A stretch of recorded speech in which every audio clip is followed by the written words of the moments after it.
Good morning! I missed yesterday because I was sleeping. I did have a migraine last night, so I'm kind of recovering from that. Not sure what triggered it. Look into my magnesium thing. I don't think I was taking enough of it.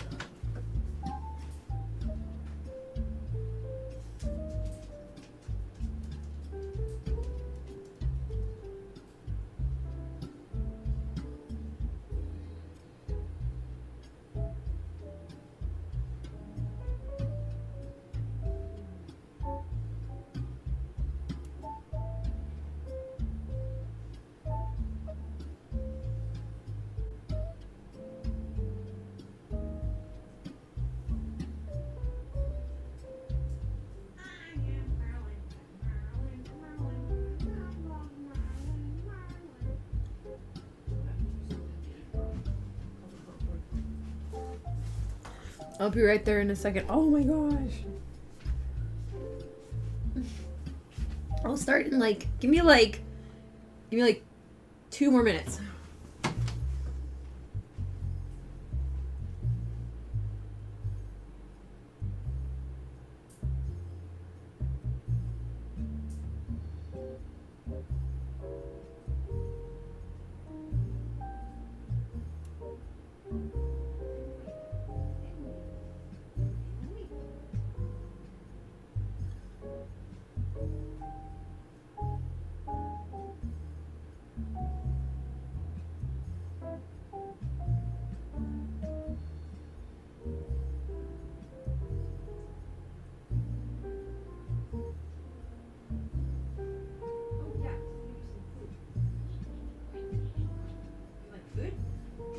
I talk as my dog a lot. I'm sorry.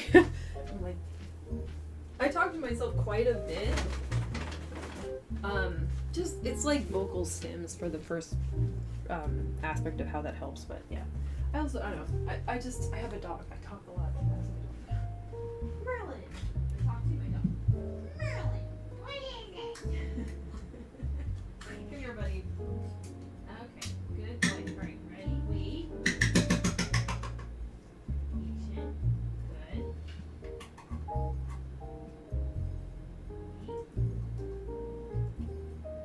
Good. Here we go. Good boy. Good, Merlin. Nom, nom, nom, nom, nom. Cute. Okay, I have a very cute dog. Okay. Hello. Hello. Okay, here we go. Yeah, sorry about missing yesterday. I'm trying not to miss too many days overall. But it's gonna happen, you know? We're gonna have our times. It's important that I'm getting sleep, so that isn't something that I'll worry about if I need to sleep in, but it's a little tricky to tell you if I'm asleep, but just assume if I'm not here, I needed a sleeping day. But I'm going to try to minimize that by, yeah, I don't know, if it happens once a month, I'm not gonna be mad at it, you know what I mean? But I'll try not to. Okay. Hold on. I don't know how to do anything. Okay, no, I was like, wait a second! What am I doing? How am I doing? Who am I doing? Where am I doing? What is doing? And really, this is an exploration of how do I do doing? I'm not sure. Okay. I need to open, I don't know. Okay, you know what? Here. Hi. Look, it's me. I exist. My existence is confirmed. I am not a figment of your imagination. Probably. I mean, if I am, wow. You got one hell of an imagination. Can you imagine some money for me? Please.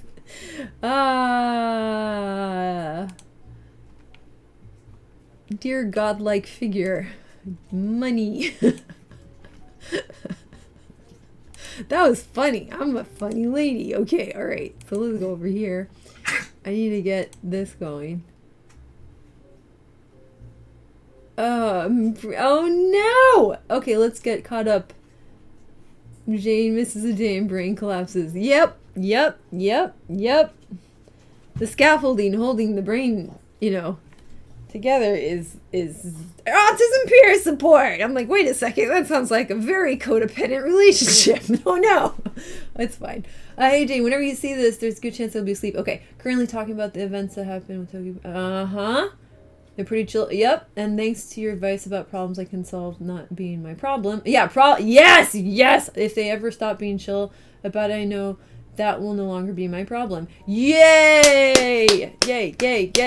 Yay. Beautiful and wonderful. Excellent. Yay. And then you can focus on things that are a thing you can actually solve, which is a huge variety of things. And sometimes, this is my favorite part, where you're like, it is possible for me to solve this, but the possibilities are not expansive enough, and I care about this thing a lot, and it falls into my wheelhouse of interest. Oh, I will devote some time to contributing to a potential solution, a solution that will go and extend beyond my usage of it, and perhaps help others, which is how I got to the position to talk about problems in that context, because I needed a way to think about problems that made more sense than what I was told, and I cared about it enough and realized I could probably do it, and I did it.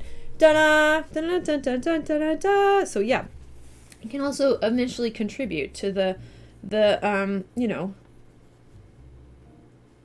ever blossoming field of solutions that humans keep planting seeds in. You know what I mean? No, I mean, that was beautiful. God damn it, I need to get popular so people can hear the things I say. That was good.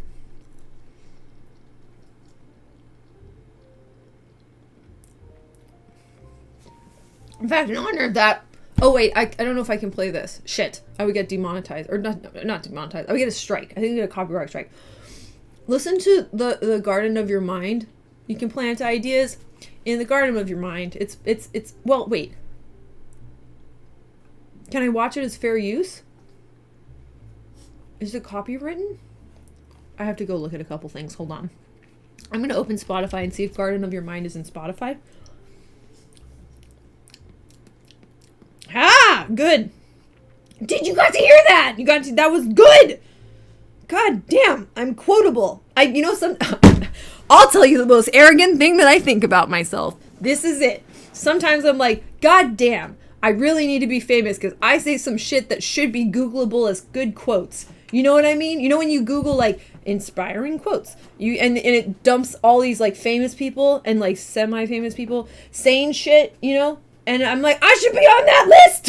Listen to the stuff I say. God damn. And that is the most arrogant thing that I think about myself. And now I've shared it. So there you go. Okay. Let's see if Garden of Your Mind is on here. If it's not on Spotify. Oh, shit.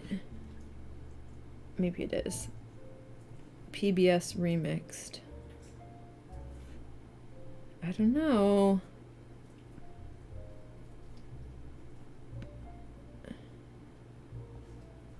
All right. I think I'm good. I don't think they put it there. Yes. Okay, so then I think I can listen to this. Okay, we'll see what happens. I don't want to lose this VOD though. Damn it. But I really want to... Okay, hold on. I'll put the link and then I'll sing a shitty cover of it. Wait, okay.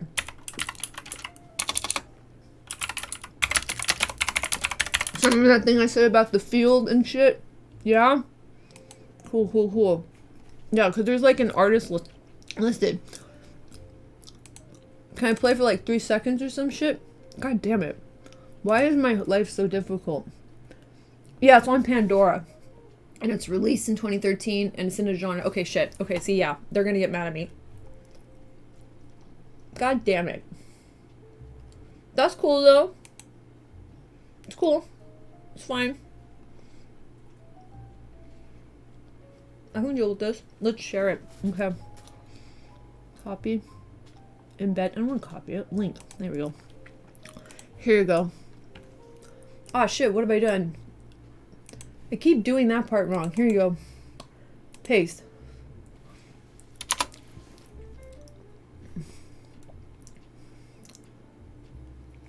Just you click the button. You just click the button, okay? I'll just wait for you to click the button.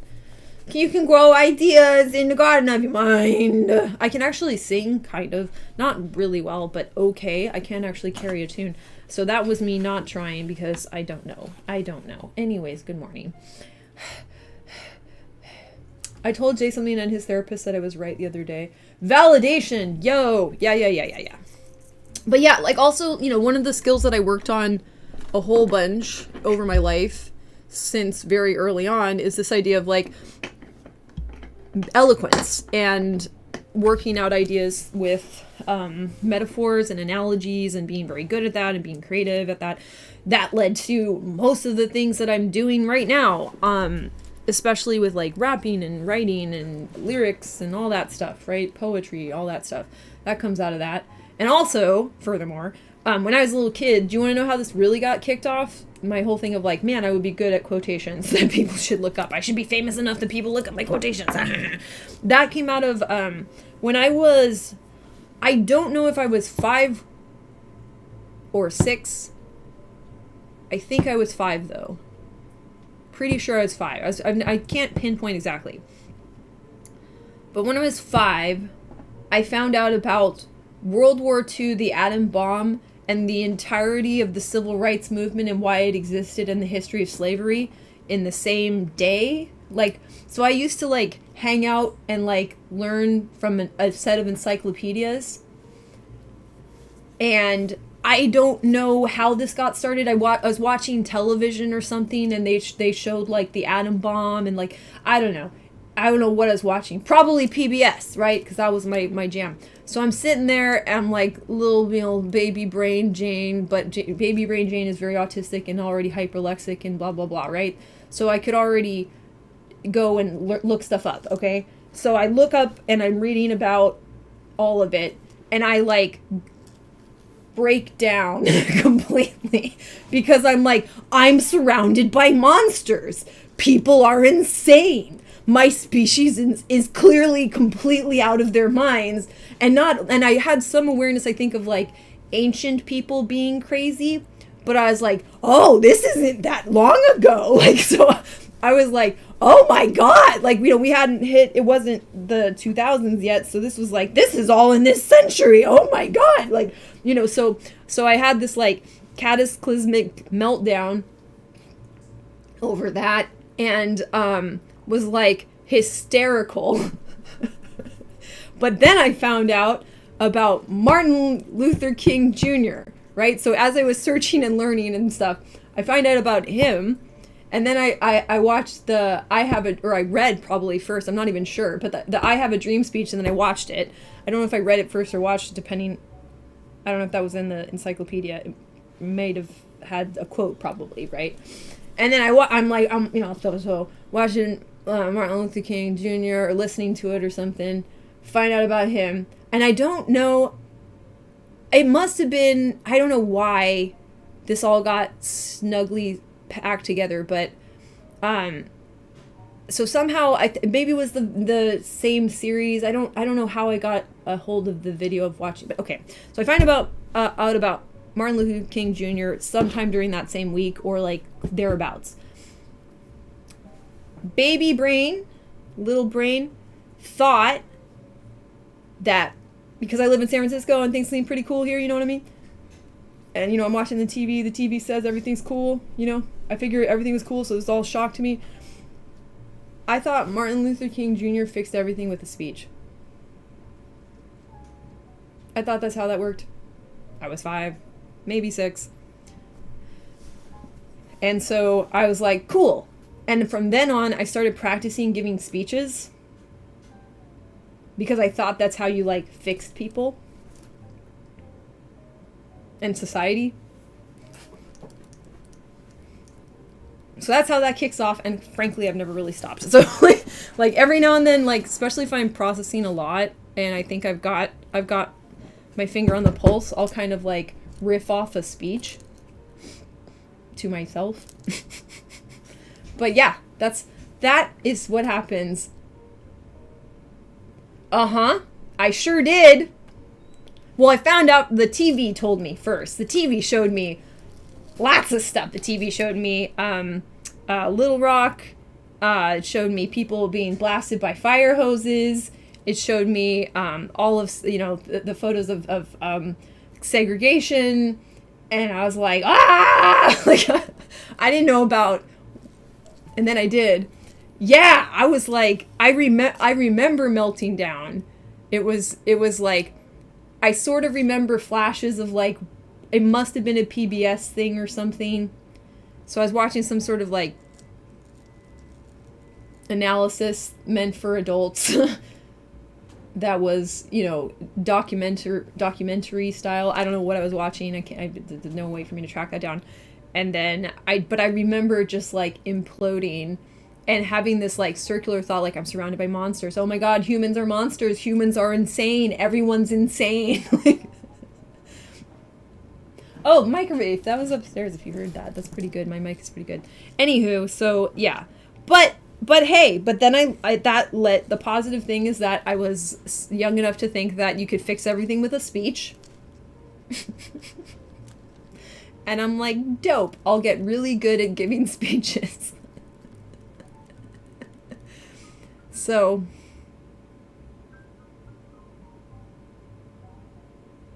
that is an interesting, true fact about my childhood that I think ended up shaping a lot of how I am today.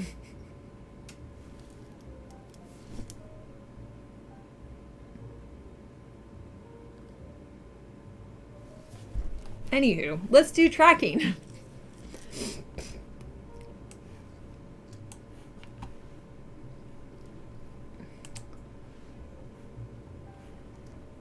Also, remember to watch this. Okay.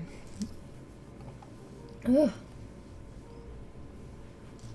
Oh, I didn't know they did a Julia Child one. That's cool. I want to watch that later. Okay. Well, in that case, I'll just leave that up.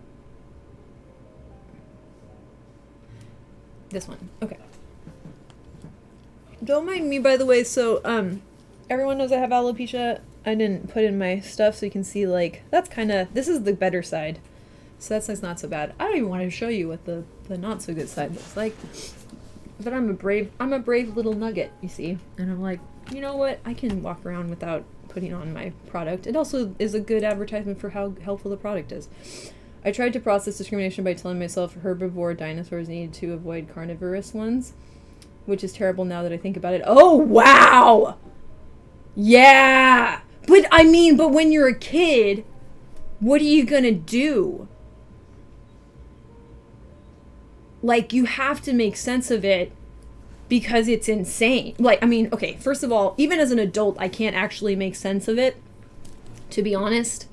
But I can kind of, with my interest in, like, the history of, like, psychology and anthropology and how people talk about it, you're like, all right, okay. So I guess I can put this into a framework where I'm like, okay, human brains have some major flaws, especially in groups. Okay, I'll just work with that as a standing, hypothesis that seems to be the null, okay? But then you still can't, you're still like, why aren't we fixing this? Even if we're like, okay, but why can't we just, like, can we, like, everybody stop what you're doing? And, like, we got the internet, we got, Chat GPT or whatever, like, get an AI to crunch all of our theories of why the hell we're like this, and then figure out what it actually is, and then fucking fix it. Like, do you ever feel like that should happen? Like, we should just stop everything and fucking fix it? Like, anyways. But yes, when you're a kid, you're reading a dino book, right, on a plane. Oh my God. Unplan me? Oh, sorry. Sorry, I read that wrong. When it hit me. Part of me thinks our brains fetishize fear. Ooh! Tell me more. That's interesting. I may have a similar thought that you would be interested in about how I think addiction works. I like hope, harmony, but the world operates on power and fear. Well, Yes, it does. It does. It shouldn't, because I'm like, there's plenty to fear without us making new problems. I don't know what y'all are doing. Yes, but yes, expound, please, as much as you feel like on that thought. How does that work in your model? I was young enough to think you could fix everything with speeches, so I practiced giving speeches. That also sounds dramatic. I don't think it was, it helped me a lot, because when I started getting bullied, I also would, like, soothe with that, and I don't know, like, it's very special interest for me, because one of the things that happened, because my declarative memory, this is my hypothesis, but I think I'm right, my declarative memory is intact and actually was able to keep growing exponentially for, reasons of, like, probably my brain not pruning stuff. But so since the declarative memory, which includes semantic memory, not pragmatic, which is different, and not really a thing, but semantic memory is a thing.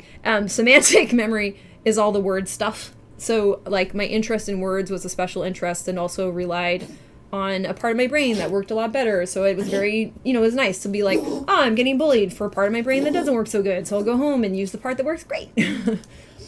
Well, I think instead of fearing the negative, we can hope for the positive. In that, in terms of action, we can prepare from both assumptions, I think. Though that is expensive. To hold two possible outcomes that are radically different in your head at the same time is metabolically expensive. So you can do it, but a lot of people will find a shortcut to not have to do that too much. And the computer brain part of me wants to maximize harmony, synergy, overall health design, instead of power rhetoric.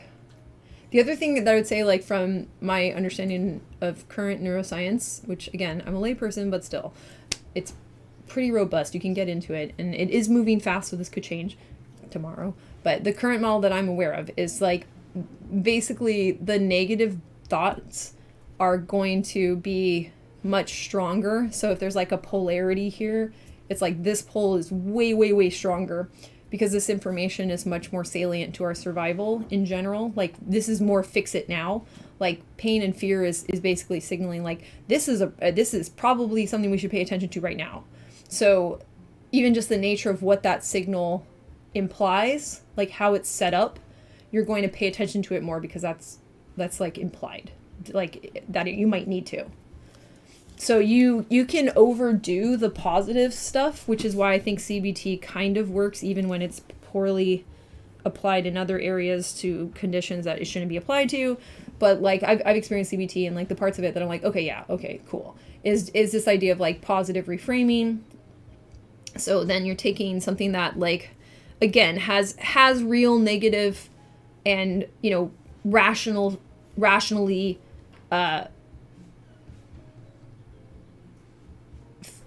fear-inducing, panic-inducing, pain-inducing potentially, could feel, painful to look at it. Like, that's rational for you to have that response to that scenario or that situation or that memory or whatever it is, that trigger. But if you mine it a little bit, you'll be like, oh, okay, there is actually a positive here, and maybe that negative can be addressed. Okay, cool. And, like, even by addressing the negative, now you're going over towards to, like, this idea of, like, oh, I can do something. Okay, there's, like, I can learn what to do, even if I don't know what to do, there's help. So you go away from, like, that negative valence, which is going away in general, run away, to positive valence, which is, like, going towards. So you have, like, this ability to pivot to an action that resolves the signal that you're getting of, like, fear and stuff. Cortisol is the fear and stress one, right? Kind of. So cortisol does a lot of things, but cortisol, yes, will be a big driver. It depends on the person a little bit how it works, though, so always remember that. But yes, I mean, cortisol is very much, it's associated, and it's more than correlated, but it's not the only thing. But it's one of the main drivers of being able to have a fear and stress response. So yes, but I was just caveat. So why is holding two radically different outcomes at once metabolically expensive? So in order for you to do that, you have to create a model in your head. So you're going to have to, like, predict for 2 outcomes and then hold space while observing your scenario that you think is going to go into one of the outcomes. Wait, did I speak deep? What happened? What did I do? What did I do? Did my voice mod do something? What? Okay. Sorry. I'm like, this is my meerkat. Huh? What? Huh? Or like, whatever. Not meerkat. What's the other one? Prairie dog. Like, I'm confused. Okay, cool. Sounds good. All right. So, where was I? Oh yeah, I was explaining. Okay. So for your brain to be able to kind of like split your attention into 2 different models in your head that you're keeping track of and keeping track of the environment that's going to inform where it's heading to, that's like you processing 3 things at least, and then holding space for both of these to be wrong and to have to switch and pivot to a new thing that the environment is telling you. So it's just like you're having to, that's just it's expensive in that like you have to like burn calories to make your brain do all that simultaneously. So think about it this way, like, you know, you've seen like an fMRI where it's like the brain is all like, looks like hot zones and stuff because it's lit up, it's energetic. It's like your brain is going to be lit up like a Christmas tree while you're doing that, and brains are expensive and you'll just be like burning a bunch of calories, and also your nervous system will be activated, so you'll be in a like that cortisol type thing, like all of those high alert things. So you'll also be burning calories because you'll be put into a higher state of arousal by this, like, your brain is processing and making predictions about you maybe needing to take an action. So then now you're like also uncertain if you need to take an action or not, so it's better for you to be ready to take the action than not. Like, you're not going to be relaxed and then blah, blah, blah. Like, they're going to keep your brain's going to keep pumping you into a cycle of like staying active. So you're starting to get hyper vigilant, which is super, super expensive to have that state of readiness. Like, the most expensive and uncomfortable thing is to be like uncertain, and you will look for an anchor of like what possibly could be going on. So if ambiguity is really hard for the human nervous system and brain, and we try to resolve ambiguity. So if you're holding 2 things in your head while also observing the environment, that's implied that there's that problem of ambiguity. So it's just like incredibly expensive to do that. But it's also incredibly important because you're kind of telling your brain like, I don't know what's going on. My one job is to regulate this thing. How do I know how to regulate this thing if I don't know what's going on? Okay, fuck, I got to figure out what's going on. So you're going to be highly motivated to do that, even if it's really expensive. It's better to do something expensive and live than not do it and die. Game over. We don't want game over. I took a shower last night, so I got dressed. Oh, I got redressed in what I wore yesterday. Interesting. That was an odd. Well, these are kind of like comfy pajama pants, so they have teddy bears on them. Bah, teddy bears. Okay.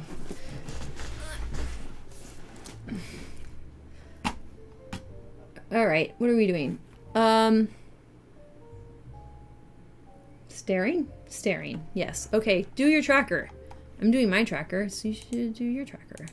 I didn't track yesterday, but I could. You know what? I'm just going to track for yesterday. I remember it well enough.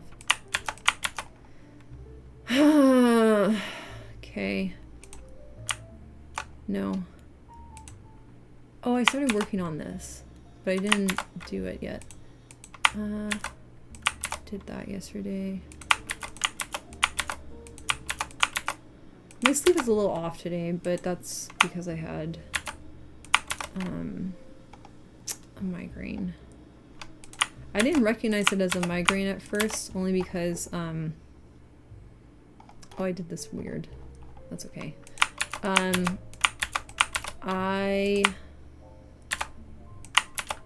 should put that there. And then C, B, there you go. I didn't recognize it as a migraine because like they don't start the same way anymore since I took gelatin and collagen stuff out of my diet. So it's now a little different. And then eventually it moved over to where it sort of is usually. And then I was like, oh shit. So I had to take my migraine meds and kind of just deal. Okay. So if you're doing tracking, phenomenal. Please try tracking. Even if you're not sure what the purpose of tracking is. I get that too. But please try it.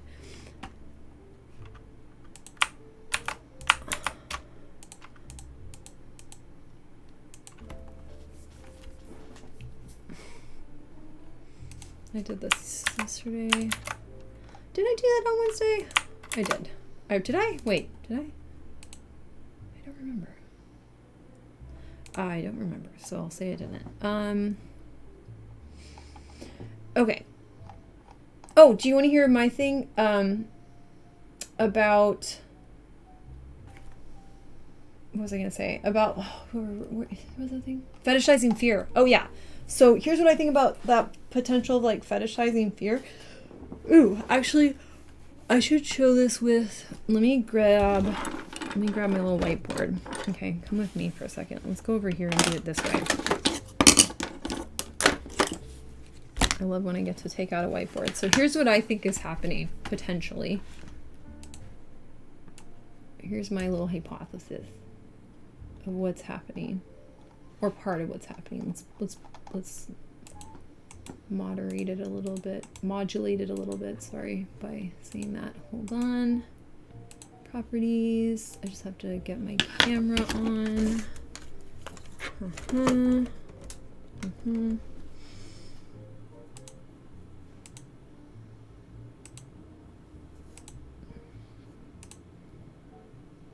Okay, great. Whoops. Okay, this should be good now. All right. Excuse me, Ma.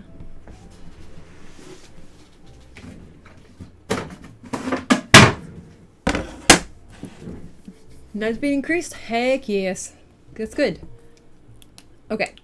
So, ooh, let me use a different pen. I want to keep this pen fresh because I like using that for something else. Okay, let's go ahead and use this one.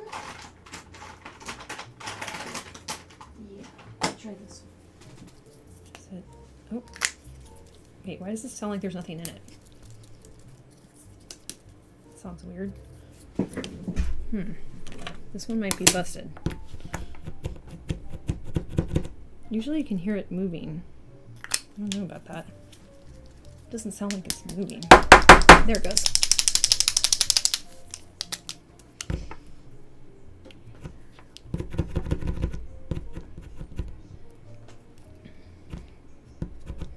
Okay, all right, ready?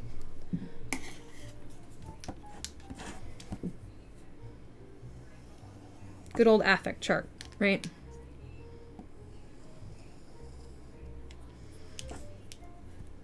Valence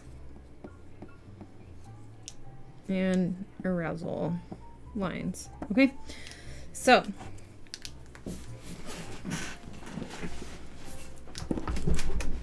this line here, you can think of up from here. Anything there is learn, like same on this side. Potentially you need to learn something. So you can also think of this as prediction error could be involved, where you're like, oh no, that's not what I was expecting. So you're in high alert up here. Down here, you're like falling asleep or you're depressed. So generally speaking, if your valence is away, towards, right? This is yay, I like. This is no, right? Or crappy, hooray, right? So let's go depression. This is review, doesn't matter. Mania. trance and was I gonna put this as kind of psychosis a little bit potentially, but definitely like existential panic is kind of around here. Okay, so yeah, so very, very, very, very, you know, like euphoric trance, I'll say, somewhere over here. Okay, so let's say we're somewhere on this side of valence. Like we could be anywhere along this, you know, anywhere here, right? I think part of what makes things addictive is how fast it gets you across to the other side to something extreme. So we're paying attention. I think our brain is aware of like, oh wait, there's a scream. What did I do? Oh, yay. Okay, good. Well, we'll keep talking about it because it's really, really useful. So what I think is happening is when you have, let's say you're here, probably usually here, but I guess you could also be, yeah, I mean, usually you're here. Usually it's not a very energetic state. Usually that's not where you start. Because typically it's hard to get people up here to take a medication. So I think typically you're more lower arousal when you're taking a substance to jump. So you like have this quantum leap practically where suddenly you were here, but suddenly you're over here, right? Or you were here and suddenly you're over here. And I think part of the reward is like how quickly this happens, as well as how far away you were. So like how distant these states are. This is obviously somewhat metaphorical, but also it's like in terms of like the states, these states are very, very difficult to get from one to the other without drugs naturally. So if you're suddenly able to make this happen a lot sooner, and even with like greater improbability of getting from all the way over here to all the way over there, chemically in your body, then your brain is like, whoa, that's good. Like, so you get a big, like, what did we just do? That's great. How did that happen? Huh? And like the first time it happens, I think you get an even bigger reward. Like, you know, people are chasing the first high because you weren't expecting to be able to do that at all. And you basically like can't recreate that ever again.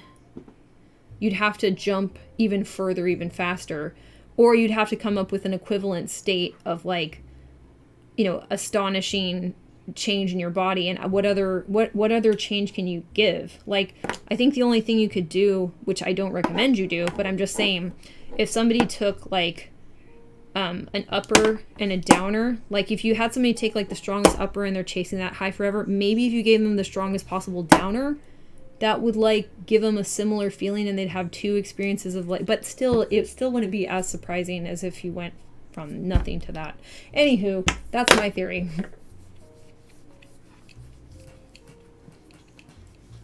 Why is it hard to get those people to take medication? I don't know. I just know from what I've learned anecdotally and what gets brought up is that it's hard to get them to take it.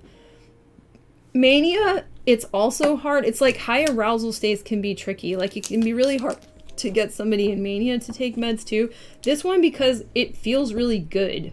So mania is like also kind of euphoric. Like except instead of being like you're ready to do things, you're ready to clean your entire house with the toothbrush, you're just like you start to have like grandiose sorts of like I think psychosis might just be the extreme edges of everything, maybe.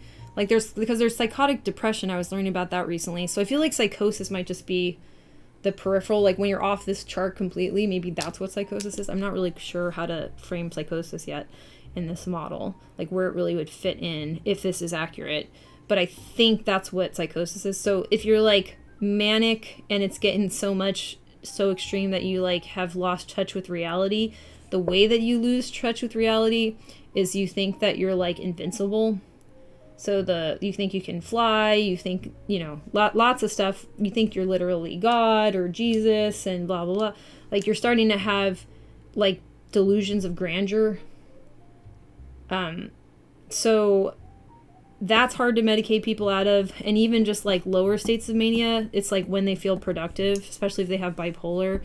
And it's, like, and they're, like, if they have this, like, full cycle between the two and nothing really in here, then they're like, well, this is the only time I get to get things done, so I'm not going to take medication. This is when I feel creative. This is, like, a big part of how I feel good about myself, when I feel good about myself. So that's hard. This one, I'm not sure what it is. I think part of it is over here. This is, like, fear and danger. So this is, like, paranoia. So you get, like, paranoid psychosis issues. And if this map is correct, generally of, like, what we're trying to make sense of with these, like, more complex emotions is, like, this affect and mood. So then what I think is probably happening is, like, you don't trust the doctors. Yeah, it is a vector map. There's one more vector, by the way, that it's a mood cube. Isaac, did you name it the mood cube? I forget who did that. I forget who did that. Anyways, but it's a mood cube, and, like, the last vectors that would be going, like, let's say we have da da da is, or this way is sensory amplitude, so all of your sensory processing. So this is affect, AFFECT. You can look it up. Yeah. And then there's affective reality. So it's like the interpretation you have of your past sensory intakes and experiences, basically, and all the way it's been encoded in your brain, and then your current sensory environment, and then that can create its own affective state, right? Like, your affect changes based on your past and what's currently going on and how you are and stuff. And then you can have, like, this interpretation of reality based on that can be really distorted, especially if you're, like, psychotic or something. So anyway, so this one's hard to get them to medicate because they think the doctor's trying to kill them and all kinds of stuff like that. This one, it feels too good. This one, they feel so bad that I don't think they trust anybody. And for good reason, because, like, sometimes when you're all the way over here, some of the medications can be a little bit harder on the body. So some of the antipsychotics can be not so easy to deal with. Like, you have to kind of have, like, an exercise thing in place because they can cause weight gain. That can be a big issue, and all kinds of stuff. And they can make you, like, a little bit, again, take you down more than you're used to. And then you feel too sleepy. It's not really depressed sleepy, though. It feels like it's kind of like here, but you kind of, like, you're, like, drifting. It seems like people are, like, doing this dance sometimes on some of the medications. So you have to really trust your doctor and be ready to work with them. And I think people with these sorts of like, antipsychotic responsive conditions, like, where it's going to be important to take an antipsychotic, could use more support. And also, like, I hate some of the terms that we have because they're so stigmatized. Like, how are you going to, like, psychosis is a really difficult one to talk about because it's so stigmatized.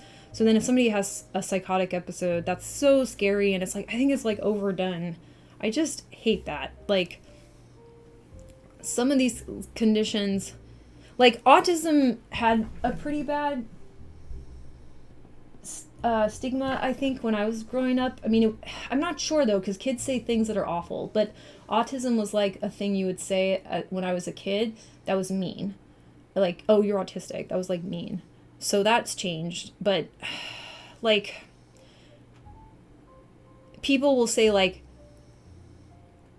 oh, they're psychotic. Like, and they don't literally mean the person, like, has a psychotic condition. They're just saying something like, oh, they're crazy. Oh, they're just over the top, or they're blah, blah, blah. I don't like them, basically. And autistic wasn't used, like, exactly in that way. And I don't know. It's, like, way more in popular media. So sometimes I get frustrated because, like, even, like, these issues where it's, like, you could apply that term correctly,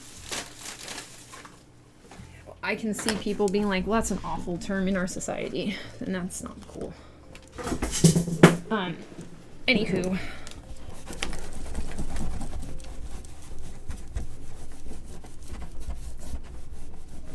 I think it's hard to move from a high alert state to, like, a like, very low arousal state via medication. I think that's tough on people.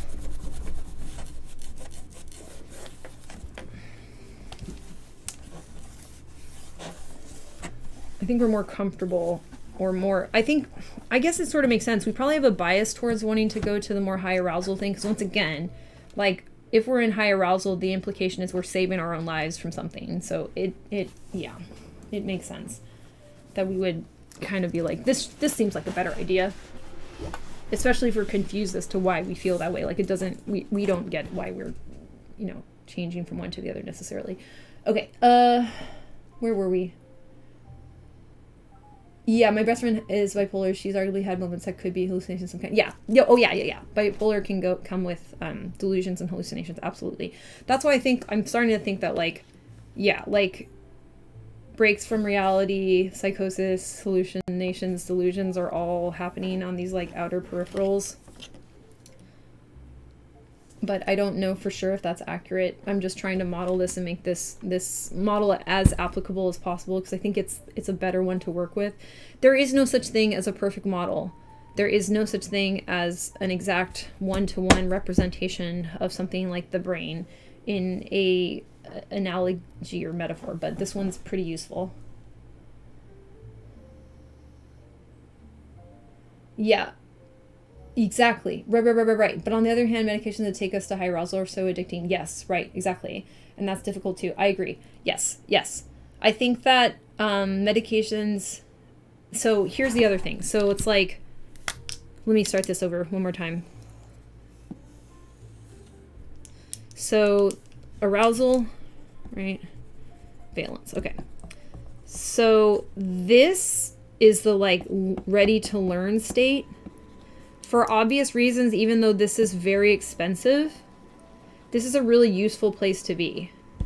So we're ready to remap our environment. We're ready to get information and then use that information from here on ever after to keep ourselves even safer, potentially, right? So this area has the potential to do that because we're basically going to utilize our processing abilities and then encode this into our memory and all this stuff. Okay, so this is where we learn. So I do think like this is where we're motivated. Like our motivation is up here. Like this is like in before we get to the extremes, like yay, I did it. I can recover now. Now is important, right? This is I cannot do it, but I am now too tired to try. This can get into various things. So it's like, this is like, I can't learn anymore, but I have to stop. This is like, I don't have to learn anymore. I did it, right? We did it. We know enough. I'm good. Yay! Right? So we're having a lot more yay. We're having a lot more so like this is a shitty place to be if you need to learn something. And if you ratchet your brain to here, you just kind of like the natural thing to think is this is happening because we need to learn something, even if medication or drugs of some sort of substance has put us up here. Like, this feels like a good idea. Is my thought process vocalized? Yeah, you're welcome. I've been there enough times to know.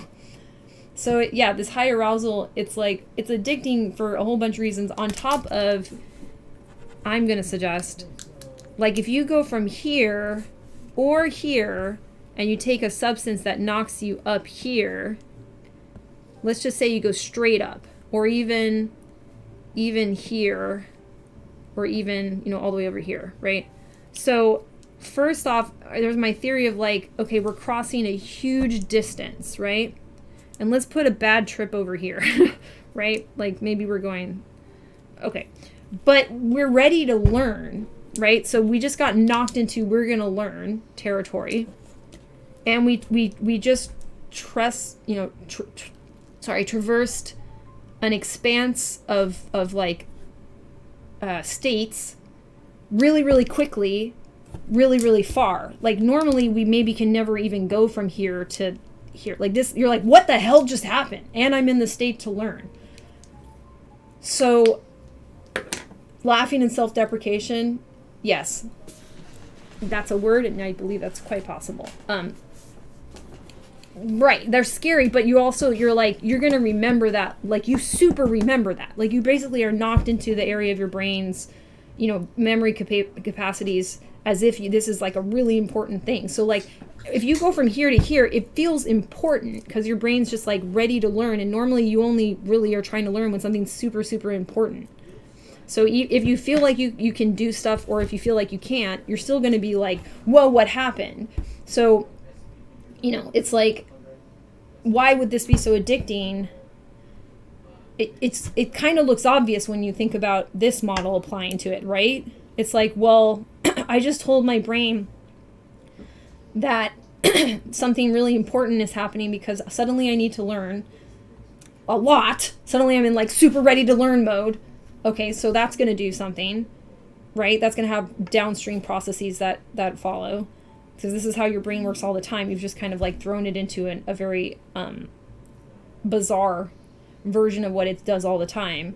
And it's just going to apply the same logic that it always applies. How's it going to have a new logic? Like, where's it going to learn that from? Like, you've evolved for however long it's been since we were a tiny worm, like millennia? I don't know.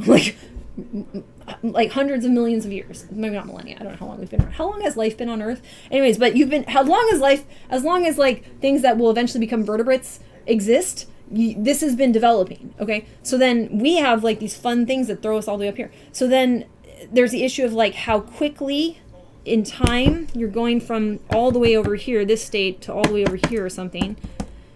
And your brain's going to be like, this is one of the biggest things that's ever happened in my entire life. How did that happen? How did something so incredible happen? So how quickly you go and how far you go. Like normally these states probably can't even connect at all. You probably can't get from here to here. So it's addicting, especially if you're getting positive valence out of it. This feels like you just solved everything, right? It's going to like normally how like it's like meeting God. Like that level of solving everything. It just, that would be really motivating to the kind of organism that we are. And would get, it's just like the downstream effects sort of make sense with this model. And then you get out of shame as like a thing that you would ever apply to somebody who has an addiction. Like, why would you apply shame to it? It doesn't even make sense. And also, actually one more thing about that. This is why shame is a bad idea. So shame, we already have somebody that's trying to get like back up here, maybe even sometimes a little bit here, and you're like, we're gonna make you feel like there's a problem. So remember, this side is there's a problem. This side is it's at least solvable, and I know about the solution or I'm solving it. Okay, so we're on there's a problem, and maybe we're afraid, and there's a problem and we can't fix it, and we're trying to learn how to fix it, or maybe we've gone all the way down here because we've exhausted ourselves. Like we can only be here so much before you just like collapse. You're just going to run out of energy. So you have no energy, so now we're in depression. And then you tell somebody that they're bad. And they're ashamed.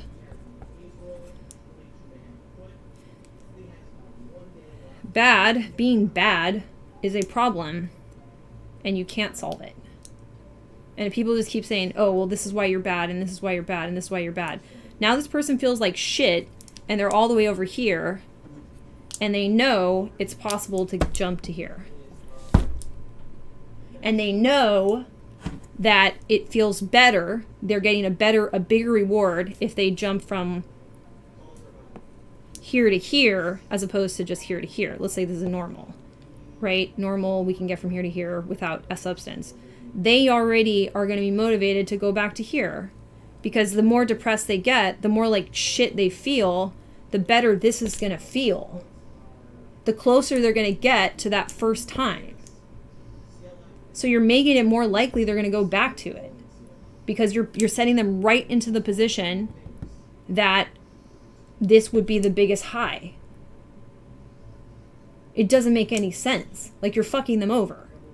And it not only that, not only from just the position of like practically this doesn't make sense, like rationally the shame narrative is bullshit. And also, you know, they're going over here like meeting God and shit. And your shame shit comes from a religion that's trying to induce a lot of states and people so that you can control them. So that you make them afraid that God is going to kill them. So give us all your money. Oh, thank God we gave them all their money. Oh, we'll be fine now. Nah, nah, nah, nah, nah. Fuck that. So shame is bullshit. Fuck shame. The end.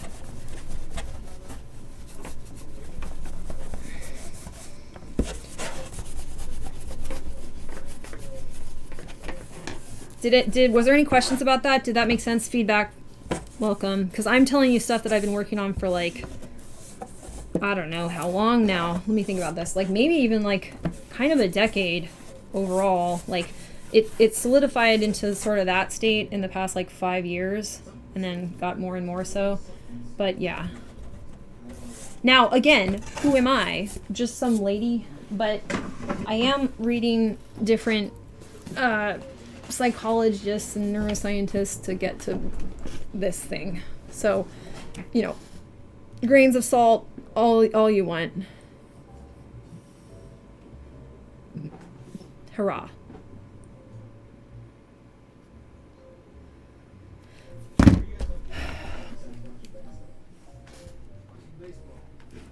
Okay, so you now know what I know.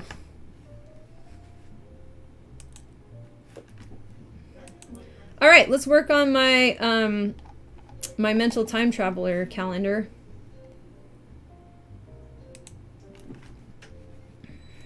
I'm very open to questions. I have people kind of just chilling.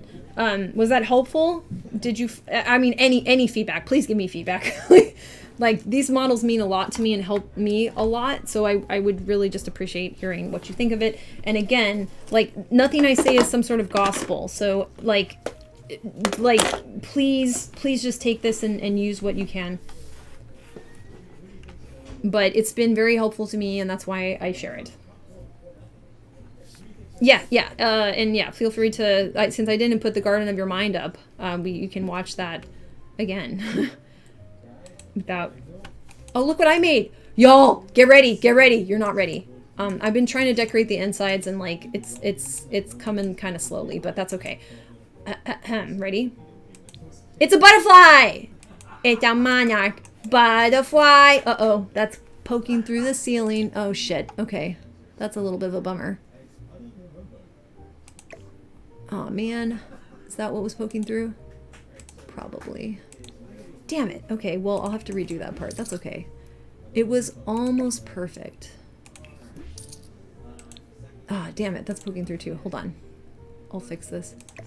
I haven't decided how to decorate it at all. I mean, I do really symmetrical, weird decorations, so don't mind me. But look at this little chair, though. Wait, let me show you something cute. Little reading nook. So cute. Look at that. I layered those rugs until they got real pretty. Okay.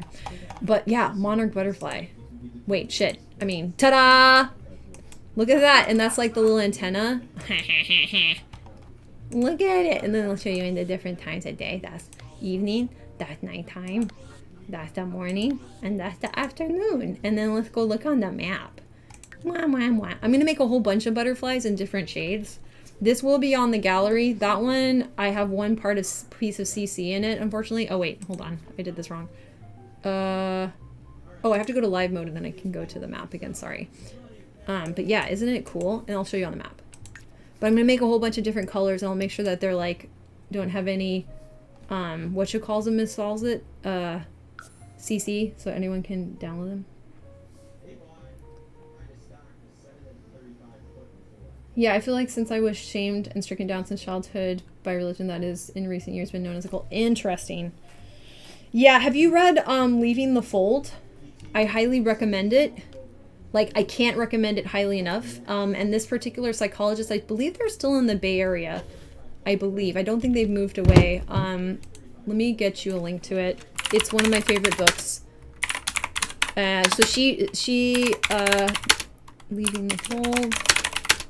The person that wrote Leaving the Fold is basically the person who develops this concept, Marlene Winnell, of religious trauma syndrome. and she's a brilliant person. I think the reason why we don't have her work more widely recognized is misogyny always plays a role, in my humble of opinions. And, you know, religious trauma syndrome has really, you know, gone to good places. So it's not like it hasn't made traction, but it hasn't made enough because it's hard to get funding for that kind of research because we live in America. She's from America. So let me give you some, apparently she's done some recent interviews for the Conference on Religious Trauma. I love that for her and for you. So here's some interviews. Apparently I need to subscribe to this. There's a conference on religious trauma. I didn't even know about that. That's dope. Pasty wasties. Here's one. Here's another. It's from 2021. This one was, leaving the fold to talk about, this is perfect. Let's just do that full talk. There's also this one, working with religious trauma syndrome clients. That's very interesting. I kind of want to look at that. Yes, so highly, super highly recommend. And it also, when I was reading this, I was reading How Emotions Are Made, which is my favorite tome on the theory of constructed emotion, and uses affect. That's how I learned about affect. Was, well, not just that book, but prior to even reading the book, I knew about Lisa Feldman Barrett, who's my favorite neuroscientist. That's her quote. The best thing for your nervous system is another human. The worst thing for your nervous system is another human. So, but yeah, when I was learning about affect and you know, digesting that, I was reading Leaving the Fold, and then I was reading simultaneously, I don't remember how the order was. I finally read How Emotions Are Made by Lisa Feldman Barrett. I was like, oh my gosh, these really go together. Very, very good. Yeah, you should be way more healed. I think it will do a lot. Your healing, I read this as somebody who didn't need the healing part, but needed to understand, because I've known people all over my life. I went to a Protestant evangelical school that was supposed to be non-denominational, but we got evicted. Long story. There was embezzlement. The school got evicted from its building. It was very weird. It was all over the place. It moved around, and I was still in the school, and it was nuts. And that was my high school experience, and it was nuts. So I met a lot of fundies. Hoo-ah-ha.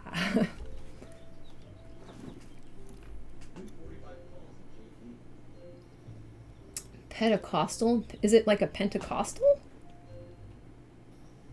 What a strange name. Huh. Yeah.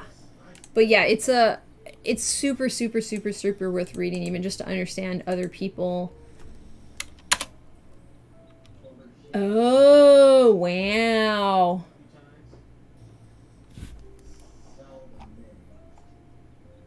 Whoa. That's intense.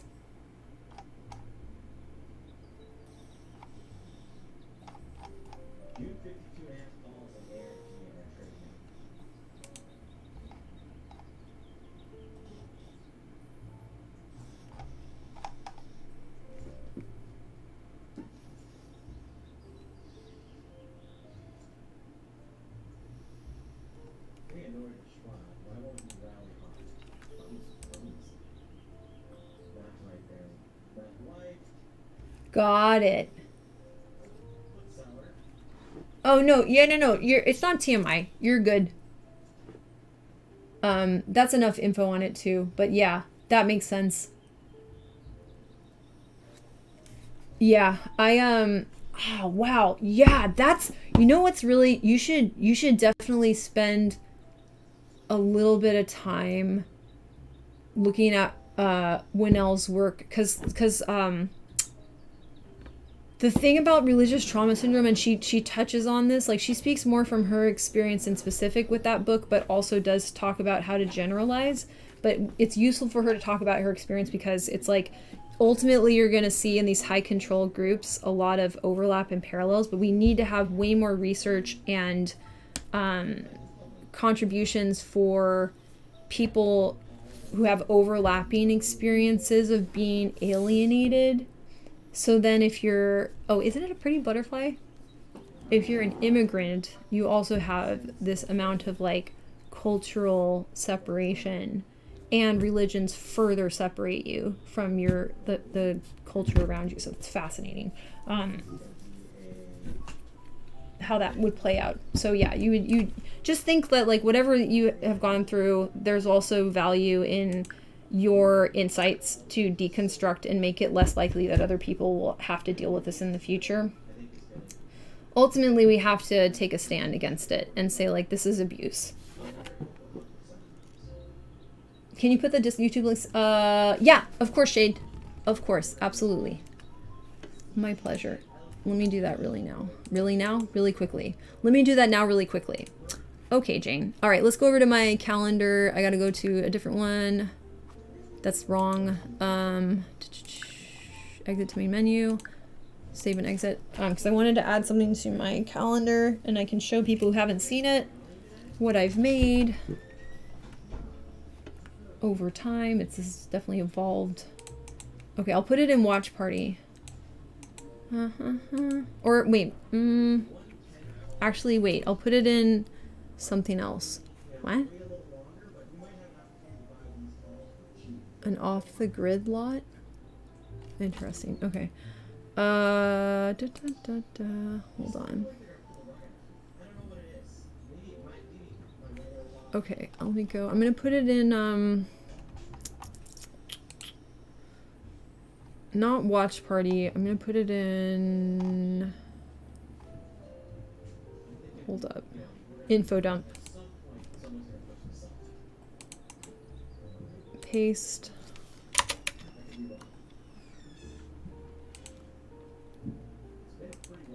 Because it's definitely that sort of a subject for me, and also I think should be for others. All right, let's go. Mental time travel calendar. Play. I'm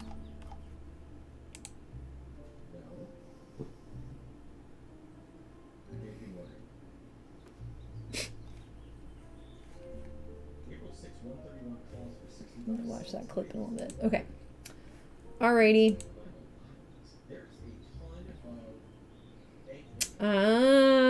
Yeah, Shade.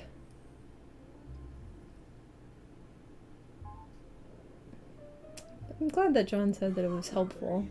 I didn't get to say thank you to John, but thank you. Okay, where were we? I have a lot of problems, but I'm very glad I got to avoid a lot of the religious issues others suffer. Yeah, been very anti-religion because the family's treating me worse for religious. Yeah, that makes sense. Right. My great uncle has a master's in theology. Yeah. I mean, there's a long conversation to have there. Like, I really do have issues with the whole evangelical thing. Like, I don't know. I just... Yeah, I could go on too. We'll save that for another time, another day. We'll save that one. But yeah, I feel you on that.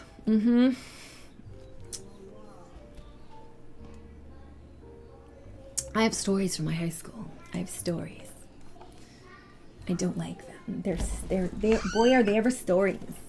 It's definitely with like the faculty issues stories that I have too. I'm like, ooh, you thought I was indoctrinated into something I definitely was not. I'm sorry, but what like grooming are you trying to trigger here? Excusez-moi. What the fuck is this?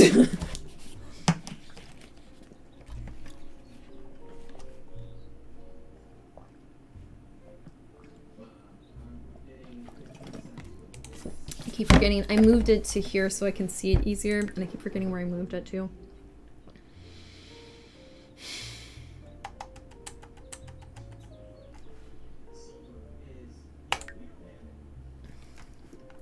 Oh, you should be. Yes, laugh. Yes. Part of my experience is like training in clowning and humor and all this stuff. Oh boy, do I mind this. For some things that I currently today use for humor. Because yes, yeah. Keep in mind the evils are like sexuality, dancing! Cortessa! My high school didn't have a prom because dancing leads to sex.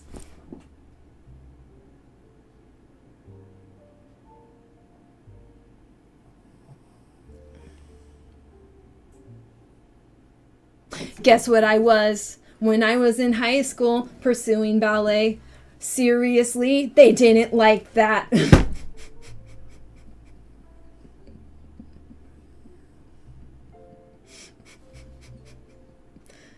I was a Jezebel. Granted, I was their only 4.0 merit scholar. The English teacher offered to write a book with me because he had ran out of things to teach me. I'd never had a boyfriend.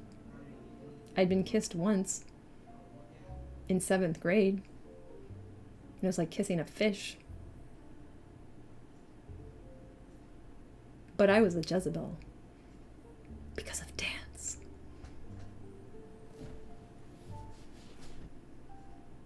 Why didn't I want to go to Christian activities? Why was I going to professional level ballet training instead of Christian after school activities? It was insane.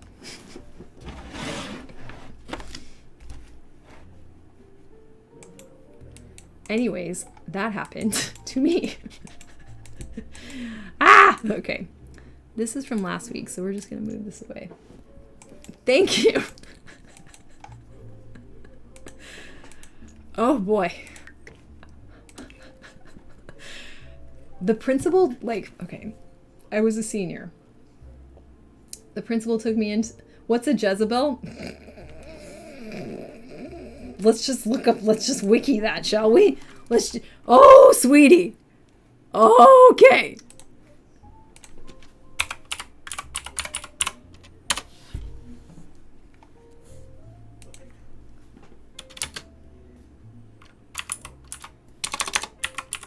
We don't want the historical figure. We want the definition.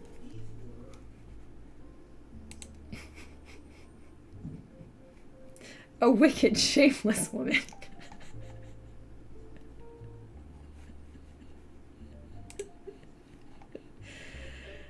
Any woman regarded as, by the way, there's an extra layer of this. Wicked, shameless, licentious.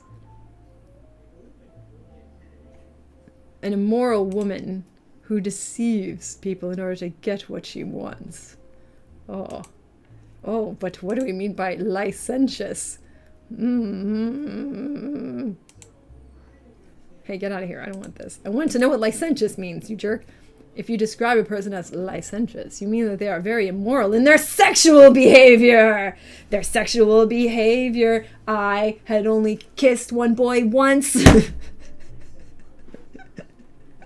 All I did was read books and ballet, but that meant I was bad. So it's just like, so then the principal talked to me about shit towards the end of my run of high school, my senior year, and I had a fucking meltdown in the office because I was like, what the fuck are you talking about?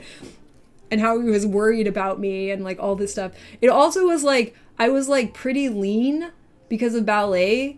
And so, at first they were because I lost weight from, sophomore year to senior year slowly as I got more serious about ballet. Because also I just, was eating super, it doesn't matter. Anyways. But I apparently had the genes to be super skinny. So he also, took it on this pretense that, maybe something was going on because I lost weight. I'm like, dude, I lost weight over, 2 years slowly. And now I look like a ballet dancer. What is your fucking deal? And then it went into all of that stuff about how I wasn't doing the after school stuff and I wasn't signing up for their Christian woo-wah-wee. I was like, yeah, because I have to go to ballet. And then there was a talk about ballet, and then there was a talk about, yeah, leading people to temptation. I was like, are you calling me pretty? What is happening right now? And then it just got worse and worse and worse until I was hyperventilating and sobbing and having a meltdown.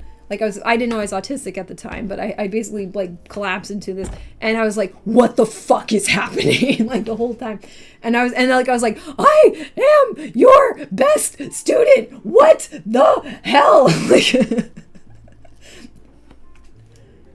I'm like, I am your English, you know, I'm making your entire school look good. What are you talking about? Oh my God.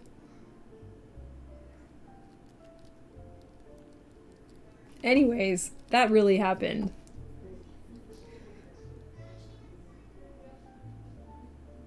So evil. I'm so, yeah, your boyfriend thing, right? Yeah, they, you know what it probably was, is like the adult males in that space probably started to think we were hot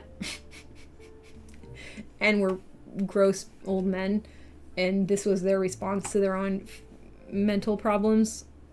Oh my God. Sorry, I feel sick.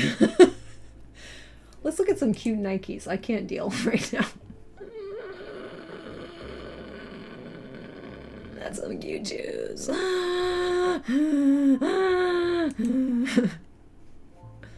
Those are cool. Man, I could almost fit that. Holy shit. Man, I want these. Those are hella cute. I want these ones though. These are like Giants colors. Do I wear a 6 or a 6.5? I don't remember. Size guide? This is calming me down. I'm chilling out. Yeah. Oh my God. Okay. Big kids. UK, US women's is like a 7.5. Oh shit. Okay. That is my size.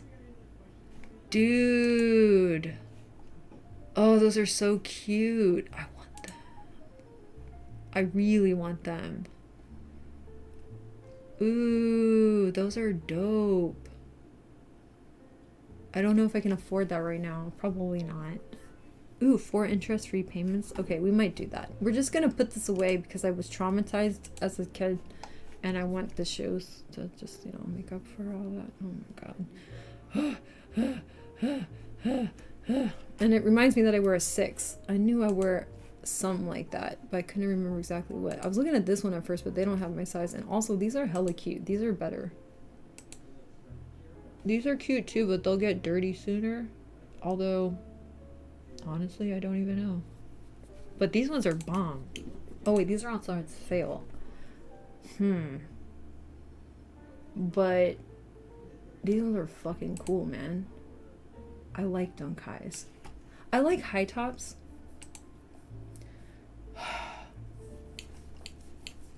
I'm like, yeah, well, that's like boys' shoes. So like in women's sizes, I wear a 7.5.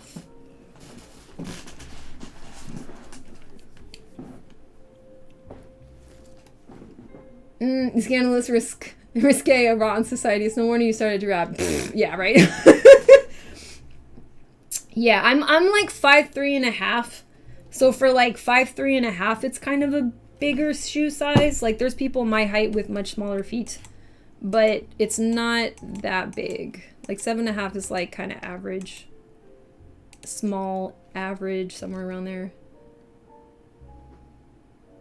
Yeah. See, yeah, I'm kind of short.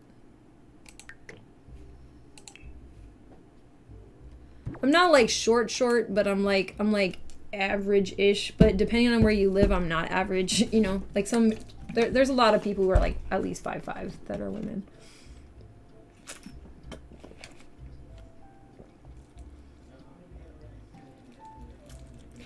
Speaking of rap, should I freestyle?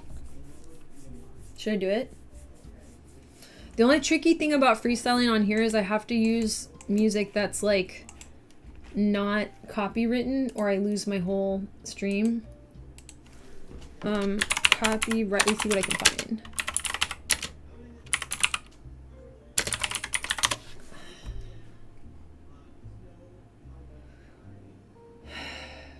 Royalty free.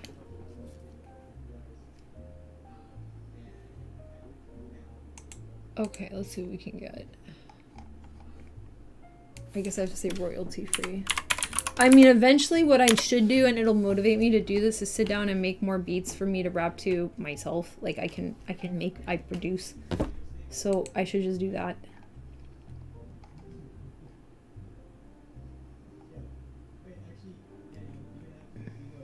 Okay, royalty-free hip-hop from YouTube videos. Let's just throw some stuff down, shall we? If you want to dump words in the chat, I haven't done this really. I did this like once, I think. Or did I? Yeah, I did this like once, but then I used like the wrong kind of beat because I was used to Twitch where they just like mute that part of your audio. And this is just like, is like copyright. I was like, ah, fudge. So you lose the whole video on YouTube, which I wasn't used to. So this will be my second time ever trying to freestyle on here. Woo. Okay, let me pull this up. Probably will want a little bit more treble. Let's see how this sounds. First of all, I gotta take off the jazz. As much as I love jazz, which I do, which you bet I do, we gotta knock it off. Thanks, Jazz. Thanks for doing, thanks for your service, Jazz.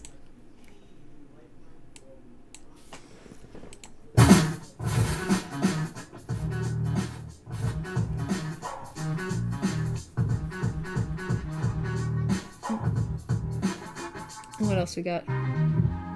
Ooh. That one's cute. I like that.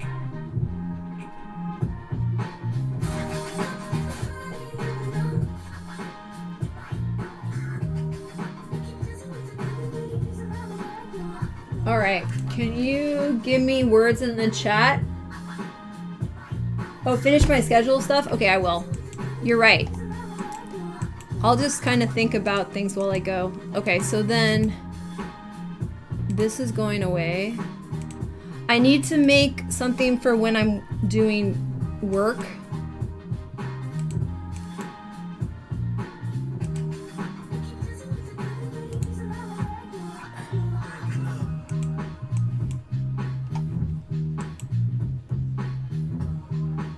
All right, so I was gonna do, I'm turning Fridays into kind of a work day because I can get hours back, but I need to apply it to stuff that I'm learning to do for my job. Hold on a second. Let me just do this like this.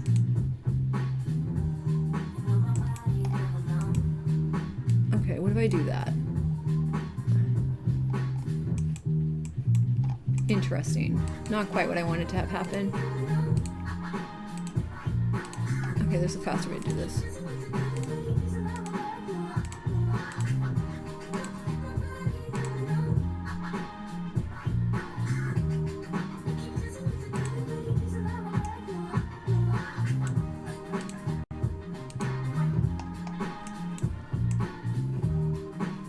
Okay.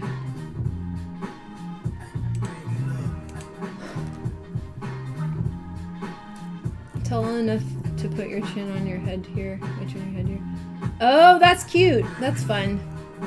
I always wanted to be taller, but what I say to people is like, I'm not short, I'm adjustable. If you give me a pair of high heels, I can be many heights. Including kind of short. You know?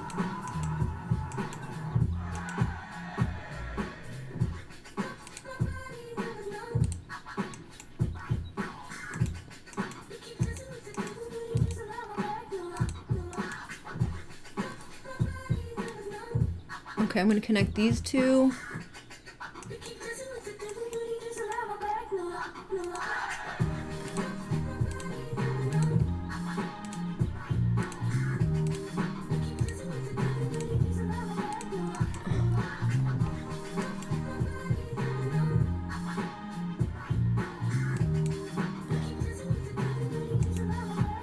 Alright, I used to work from like 11, so why don't I start my work time at 11? I'll keep the same hours.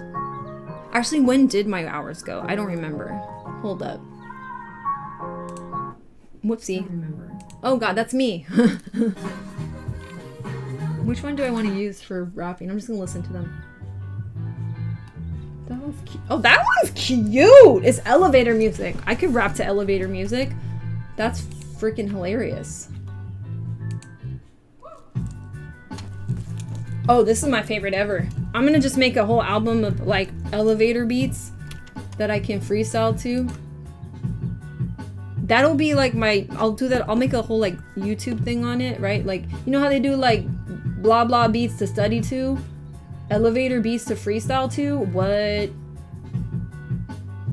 And I can make like, you know, like the little person that's like writing the whole time or read whatever the fuck she do, you know what I mean? The anime gal. Okay, so I'll be like that, but I'll be in like an elevator just being like damn, this is my favorite beat of all time. Maybe no, that's not true, but it's way up there. It's already way up there. What was I doing? It'll come to me, hold on. Calendar, got it. See, we got there. I don't have a working memory. Isn't that cute? Isn't that cute? No. I have to make do with other things that don't work so good. Okay, so I started at like 10:30. So I'll start at 10:30 again. I want to keep my same hours. 10:30. All right, and then what time was I going till?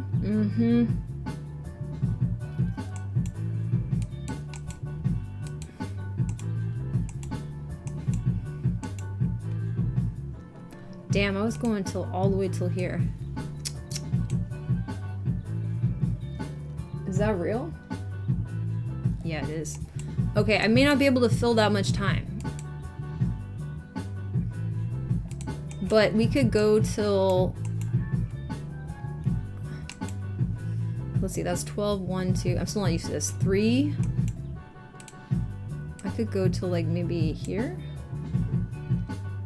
I have to move you though. Why didn't you go where I want you to go? Bruh. How many hours of work is that? Oh wait, no, you know what though? I take that back. I should keep it even because I started at 10:30, right? Or should I start at 10? Shit.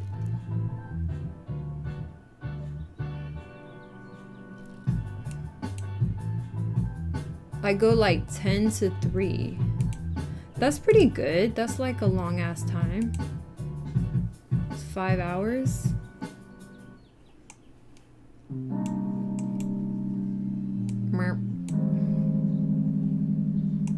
Cool beans. There we go. Oh yeah. I feel like that looks better a little bit back, huh?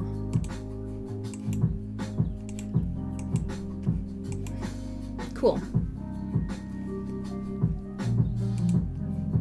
It's my new schedule.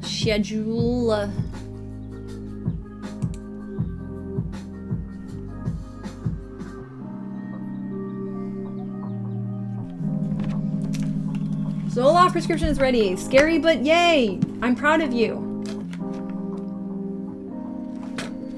Okay, I'm gonna freestyle. I freestyle. Meanwhile, cause I finished that. We file like it's nails without fail. I'm going through this. I could set sail, trying to get a white whale like I'm Ahab. I'ma go through this. I'm a mad rapper. I was not gonna say Arab because I am not.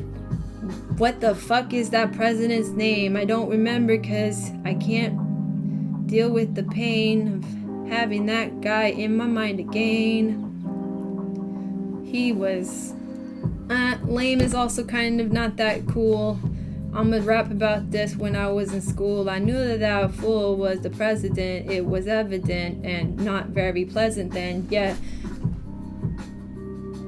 Bush, we got there. I do not smoke kush, even though it feels like I should, because then I would have an excuse, but I don't, so I'ma spit loose off the top. I got this, I take a walk around the block. I'm as white as chalk, but I'm not easy to knock. I don't stop. I got you in shock, like I got your finger in a socket. I go up like a rocket. I collect a lot of Polly Pocket. Yep, cause that's kind of fun. I rap until my tongue is gone numb. Let me go back to that elevator beat. Oh, it's the most replayed, cause you know your girl got good taste. Tasty. Dudes wanna chase me. Like they're a dog that has rabies, maybe.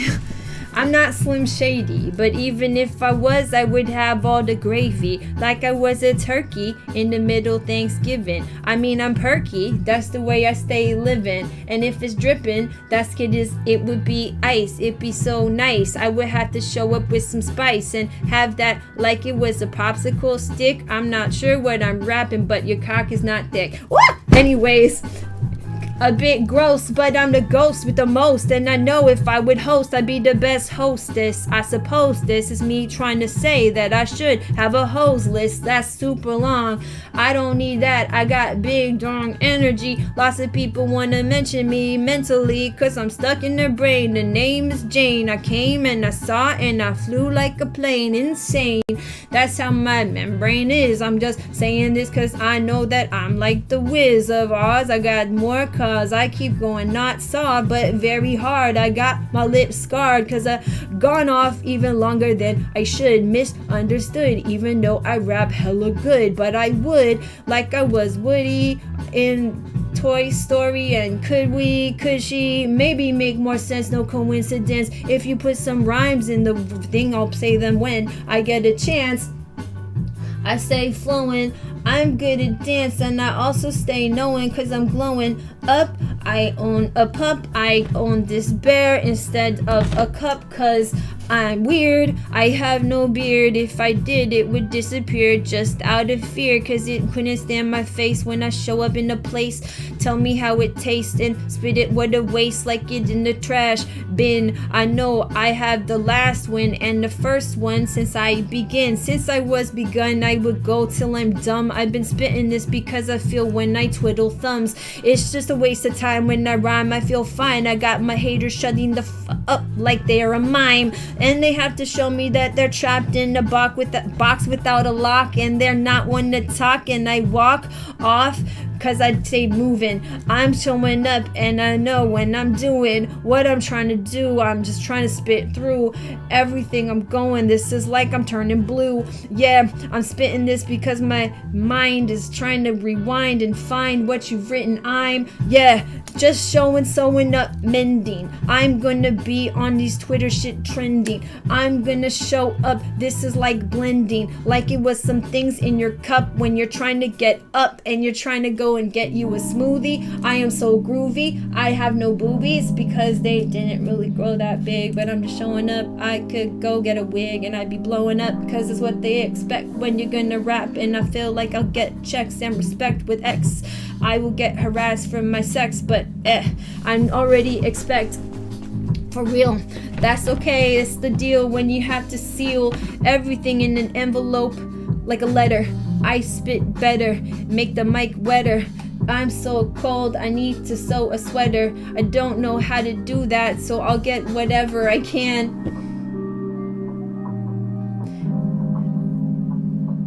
If I could sew a sweater, I'd still be mending. And meanwhile, you're staying comprehending. I'm not ending. I'm not pretending. I'm going through this. This is how it's blending. You know, I said blender because I'm no trender. I'm going through this even if there is a fender that I need to hit like it was a whip. I got a grip on the wheel. I know how I feel. Like I said, the deal is stacked, but I got that jack I got going through. I mean, it's like how I know that I'm blowing you off if you think I won't stop. I have got the king and the queen and the cops all on lock. I'll kick them off my block if they try to show up telling me that they're not crooked. Yeah, I know how I look at these little and I can't say that, but I shook it like it was an earthquake. You know, when my birth makes everybody know that their worth takes off. Cause I'm not stopping until I know that you feel often that you are the best. And man, I was gonna say something about a soften, but I'm trying not to rap about that as much. Yeah.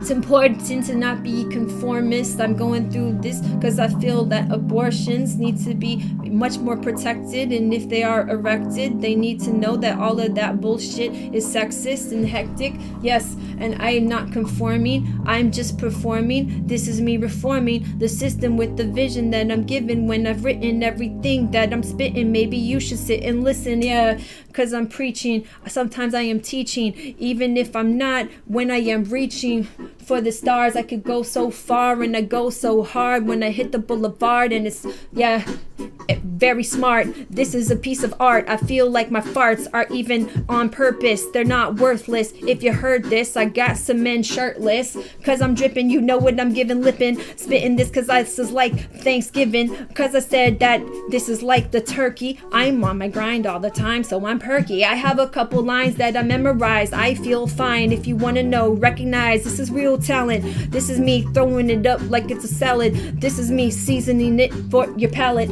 I'm just going through, you know that my pals is really impressed. Jane, the message is precious. You know I'm showing up, swing like a necklace, looking like I was like Tarzan. This is like Jane. I am smart, and this is insane that my brain can hold all these rhymes all the time. Spit it off the top, and I can stop on a dime, and it's fine that I got these bars like it's a crime.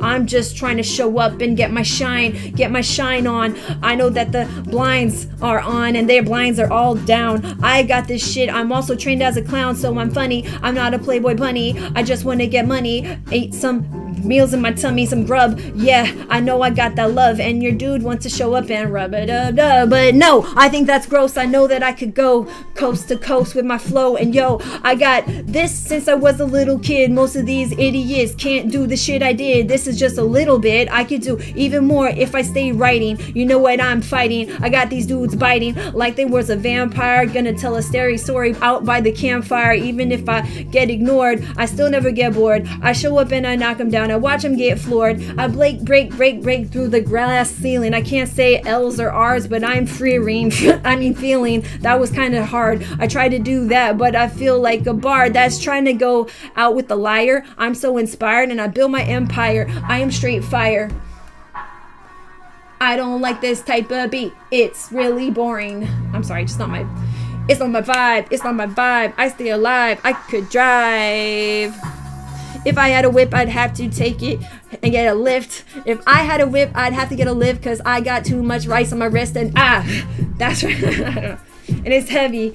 Check me. I know when I rap and I'm feeling kind of sexy. Yeah, if you left me, I would still go walking. I got this and I'm still just talking. If you want to know, well, I'm not dropping like it was a rock in your pocket. I got this like a rocket going to the sky. I'm so high. My alibi is that I could never just try. Go through this and I knock out guys, and I knock them in the eye with the iris. I'm just showing up this like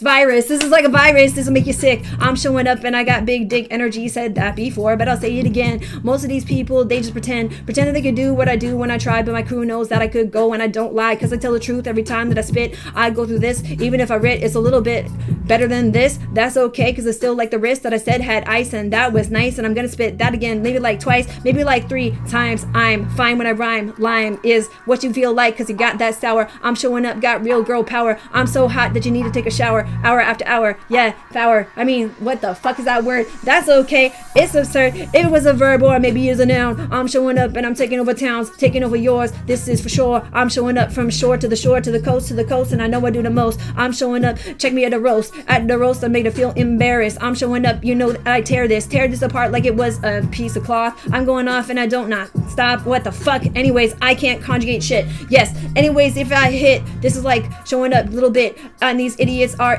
illiterate, don't even know an idiom. It's kind of sad. That's too bad. You could ask your mom, ask your dad. I live with mine. I don't want to anymore. Yeah, it'd be dope if I had some money. It'd be dope if I had some money, but I have too much autism for that shit. Oh well, I am funny. Okay, let's do whatever else is on here. All right, let's get into the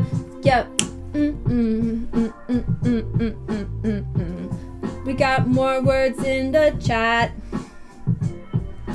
I'm so woke that it is alarming. My words are so corny, it's like farming. That's okay, cause check me, I am charming. I'm showing up, I'm a one-woman army, arming myself with some weapons. I'm gonna spit with a little more reflection. I got this like it's my own protection. I'm gonna show you that even your erection can't beat me. I'm too hard, I'm going through this, I go so far. Then I carry my card for a nerd. I am obsessed dressed with nouns and verbs and words, and sure, yeah, I got a weird accent. You can unpack it if you want to stack it up like it's paper, smoke like it's vapor. I'm going up, this is like my lightsaber, cause it's so lit, oh shit, and it's relaxing. I wish I knew how it was taxing, or how to do my taxes. You can unpack this, I don't give a fuck if you think this is whack shit, cause I know my viewers went down. That's still cool, I am a queen with the crown. Even as a clown, I still get around. I said I rule cities and I also rule towns, like I was a king,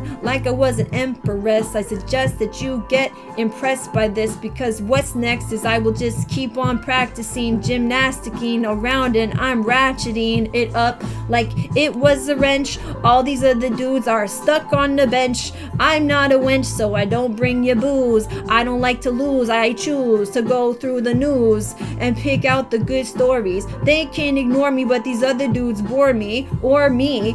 That's who I would pick. Anyways, I'm so sick. Ick. I'm a grammar file. I realize that I go mile for mile. The way that my style riles up dudes, I really don't mind, cause I feel like maybe they are not worth my time. I'm so sublime. I kind of like the way that I rhyme. I rhyme a lot. Yep. Ba-da-ba-da-ba. Okay. Look at me looking like this doing that. Oh, good God. I was watching something on YouTube today. This morning. Where it was like a rapper talking about how she had to have like long blonde hair according to the people that she was like talking to around like her career. I was like, damn. I hate that shit.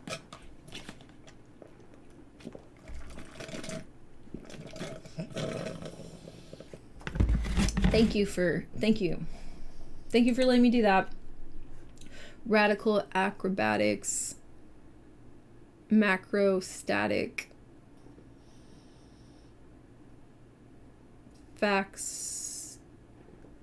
factomatic, glamorous, amorous, stammer when I'm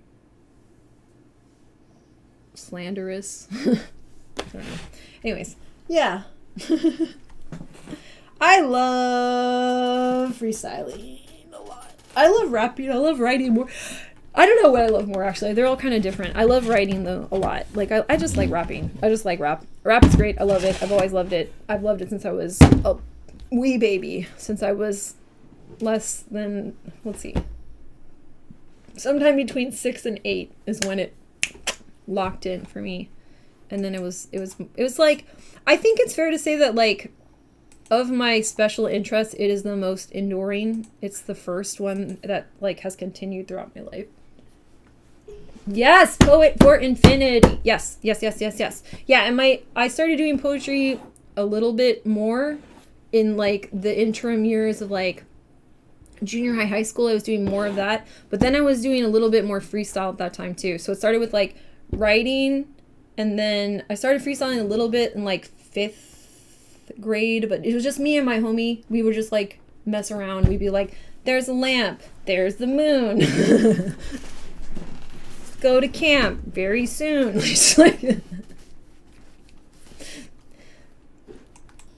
So we would do that. But then what happened was I started writing more poetry, but then I also had a friend who owned a karaoke bar. So when we were little, we would go over to her parents' karaoke bar and, like, mess around on that. And then I realized I could do it at karaoke. And then when I got old, and so then I was writing raps and stuff here and there. And then I started writing them more seriously again when I was, like, how old would I have been? Wait, how old am I now? I don't know anything. Maybe like 10 years ago is when I started. Is that right? Yeah. Like 10-ish years ago, I started writing a bunch all of a sudden. Like, and then I started doing those at karaoke. I started going to karaoke with people. Like, people kept inviting me to, you know, like, I could go to a karaoke, like, a proper, well, kind of. Like, I, you know, like, some karaoke bars, they're, like, 18 plus and stuff. So anyways, it doesn't matter. But okay. So I was able to go to some karaoke events, and then I did that for a couple of years until I was like just like rapping over beats during karaoke, doing my freestyles and my writtens. My writtens were stronger at that time, and then that's how I got discovered, kind of. Anywho, long story. Eventually I lost hope and just resorted to lying down some raps on paper. It's like a caper, funny, and took shape as a way for me to share my poetry. Oh.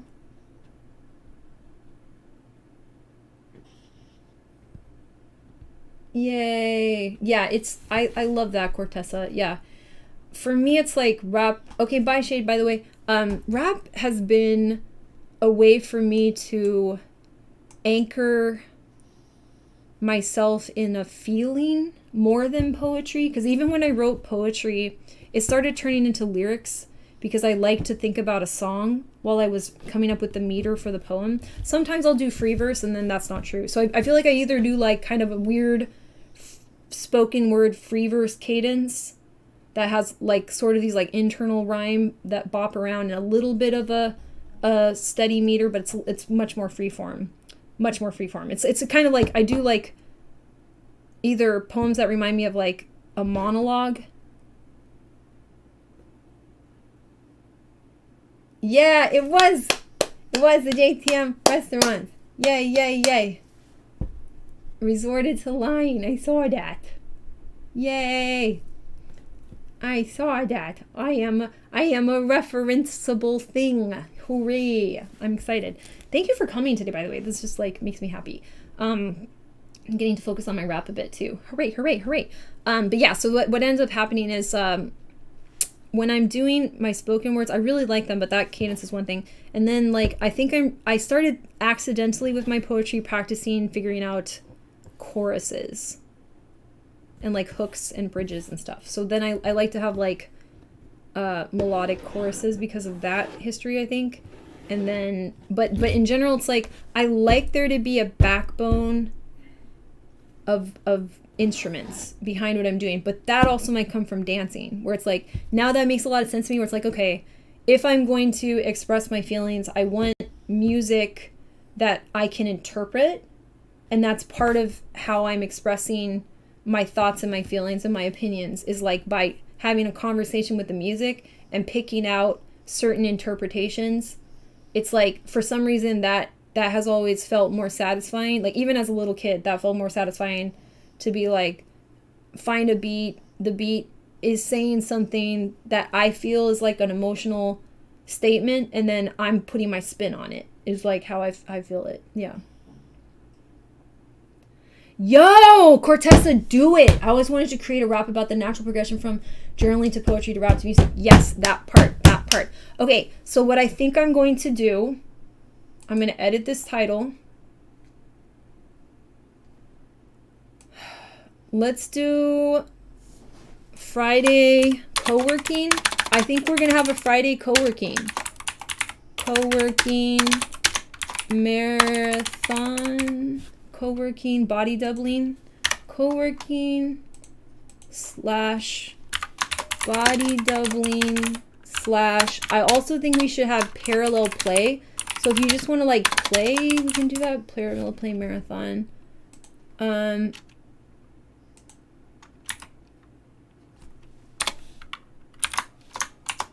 We're doing a new kind of stream and we're starting it out today. Let's just go for it.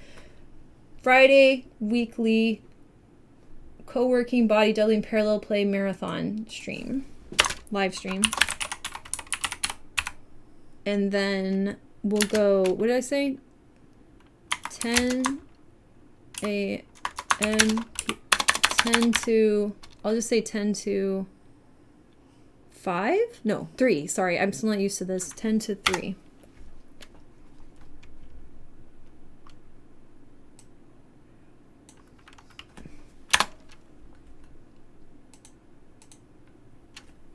Then to 3, 10 a.m. to 3 p.m. marathon. I'll just say 10 a.m. to 3 p.m. PST. Okay, so this is a new thing that we're starting right now. Might as well start it right now. Weekly Okay. Autism Peer Support, Friday co-working, body doubling, parallel play marathon, weekly 10 a.m. to 3 p.m. PST. So I'll just be here for like 5 hours, everyone. Hooray!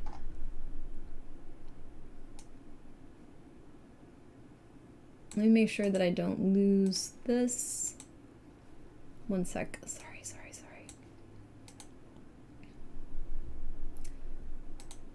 All right, we're going to take a little break then to get started. I'm just going to grab some water.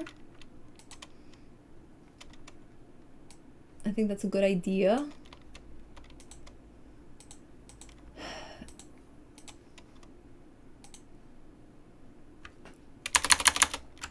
Okay, let me get this Friday thing.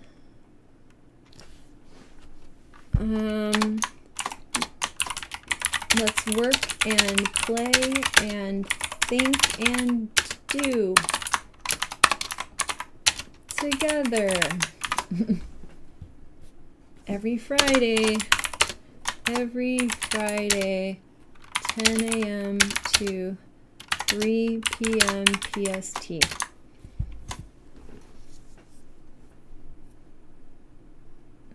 Save. Cool. Can I get a Discord link? Yes, I do. My Discord is very special. So just to note that. So the Discord is an Imaginarium, and there is something to get inside of the Discord that will kind of determine if it's a good spot for you. So please watch, listen, watch/listen/read that, and then answer. There'll be a short three question quiz, but it's a special place. The intro will kind of explain what it is, and it's an Imaginarium. So let's see. Let me invite you to check it out.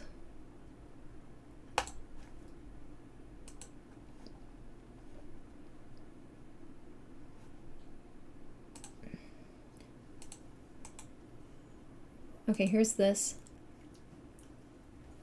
Oh, co-working, body doubling. Oh, parallel play. Let me explain what those are really quick. So co-working is the idea of like sitting together and both deciding to work, or all deciding to work. Body doubling is sort of the same idea, but a little bit more just saying like if somebody else is working in front of you, it can help you to work. And then finally, the last one is parallel play. So autistic people prefer parallel play instead of like interactive play. We just kind of sit and like do our thing at the same time, our special interests at the same time, and sort of like interact a little bit.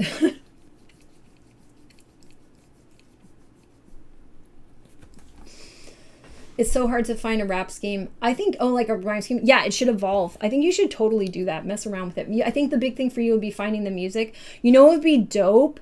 You should start without music and then slowly start to find a rhythm and start to add the music until the music's like totally in there and you're rapping.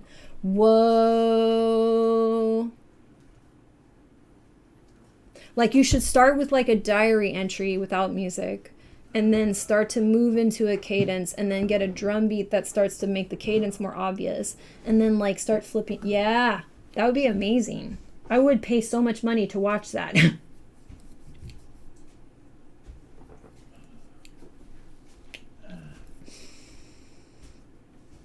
Yeah, please make that. Please make that for me. You could even work on it during one of these. Okay, let me change this out. Yeah, make it during parallel play, whatever this thing is. Okay, I need to edit this. Actually, you know what I should do? Ooh, I have an idea. I can just copy this. Copy. Okay, I got it. I know what I can do. Okay, that's that. Wait, did I do that right? I don't know if I did that right. I didn't do that right. Okay, that's that. All right, hold on. Now I have to find it.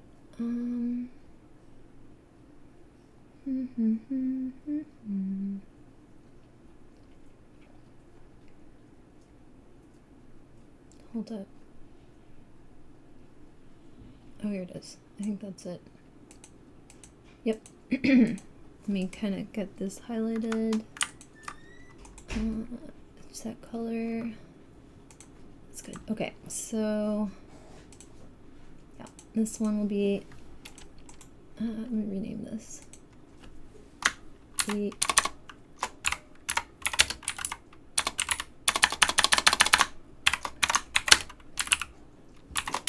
Okay, and this one is rename Friday.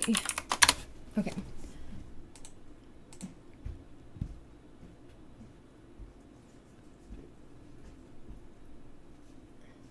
Oh, the journal entry would be helpful. Oh, yeah, do that.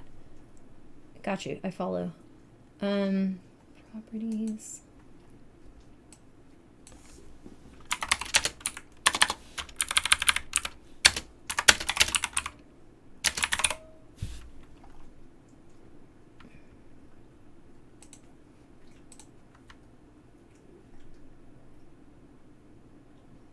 Great. Cool. Yeah, a little video. I think that'd be great. I mean, if you can put it together, go do it at an open mic. Is there any open mics that you have been to or like or would feel comfortable trying out? Like, go case some open mics and then do it at an open mic and get someone to bring a phone.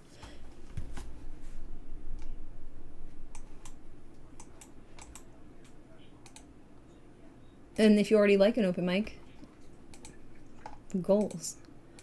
All right, let me do, I wanted to make this look a little different. And then I'm going to take my break and get water and stuff because I was wrapping. And I had a really bad migraine and I had to puke last night. So I think my throat's also mad at me. My migraines come with nausea. Oh boy, that was not fun. TMI. Okay.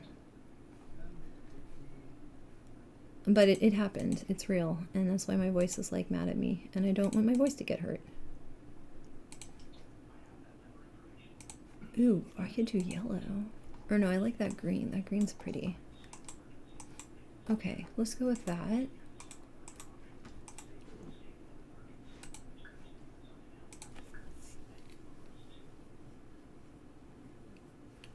Just online? Yeah, go case a place.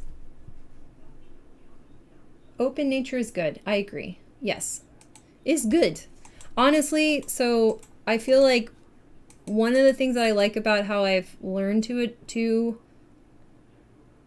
maybe not adapt, learn to apply my ruthless honesty is just being like, here's some information you probably need to know to have some insights into like what's going on with me. So then you can not be left in the dark. And if there's stuff that like you really don't need to know, then like I know where that line is. It's usually, not too obvious, but there's a lot of stuff that frankly people should know that people place way back in this line of like, I don't tell anyone that. I'm like, why not? They're like, because people might think something. I'm like, yeah, but they're thinking the wrong thing. Nobody should think that about that specific topic. What are you talking about? So that's a thing sometimes. So sometimes I have to bust through that barrier. Okay. I'm just looking for like a good rug to throw down on this thing. Oh, I think I made a room full of rugs that I wanted to use. I'll go grab that. Okay, let's take a tiny break though. Let me throw on some more jazz. And yeah, this is a new thing that I'm going to be doing. Maybe I'll call it body doubling first off because people are more familiar with that. Control C. Control V. Okay. Yeah. And I'll add this to my thing.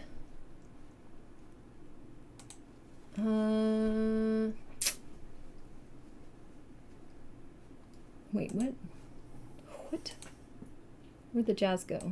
Here's the jazz. Okay.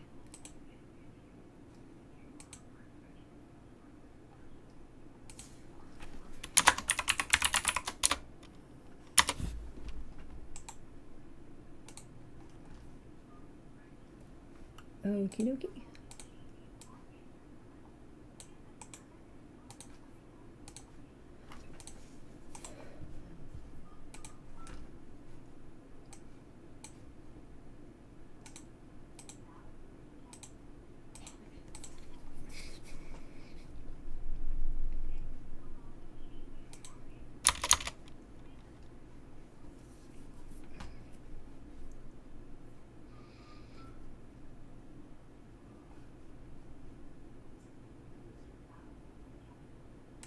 Okay, save.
Back?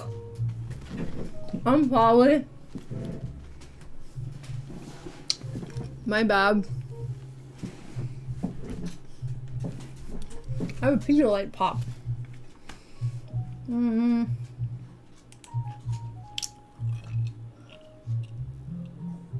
Open widgets.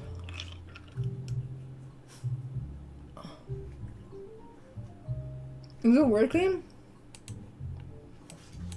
Wait.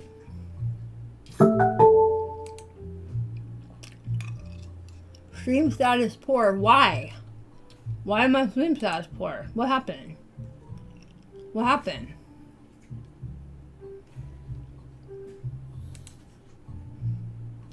Why?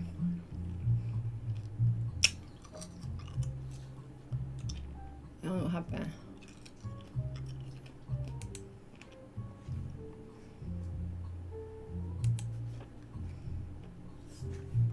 Was my stream all busted? Uh-oh. You really wanna go outside? Okay. Uh-oh. I might need to restart my stream.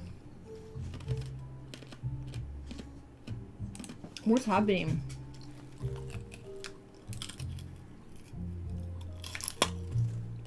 Uh-oh. I'm gonna come right back. I don't know what happened here. I'll be right back.